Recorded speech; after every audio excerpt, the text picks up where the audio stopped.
You don't need a weather forecaster to tell you what is coming, especially after this week. One way or another, winter will prevail. There may be an occasional up or down in temperature, but we know the overall trend is down. Beginning today and for several weeks, the readings for the Liturgy of the Word mirrors nature. We don't talk so much about winter as we do talk about death.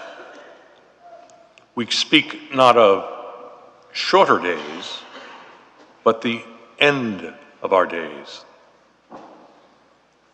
Today, the precise subject is the resurrection of the dead.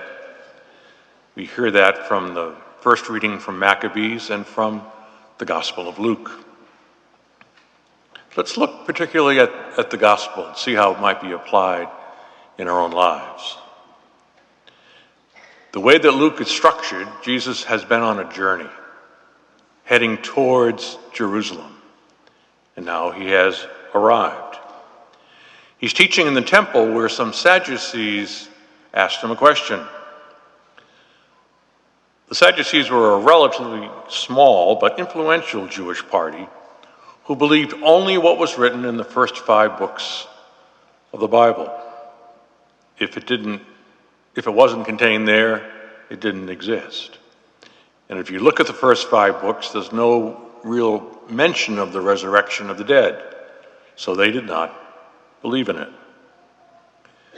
They tried to embarrass Jesus by citing the story of the 7 brothers who all married the same woman. And they said, well, whose wife is he going to be in this resurrection of yours? And Jesus basically says, you don't really know what you're talking about. In the next life, there is no marrying or having children. We are transformed in a different way, changed. And what we receive in the gospel today is the reaffirmation of our belief in life after death. Just as sure as we are that winter follows fall, we know that death comes after life. But just as winter comes after autumn, spring comes after winter. And so we believe that life follows death.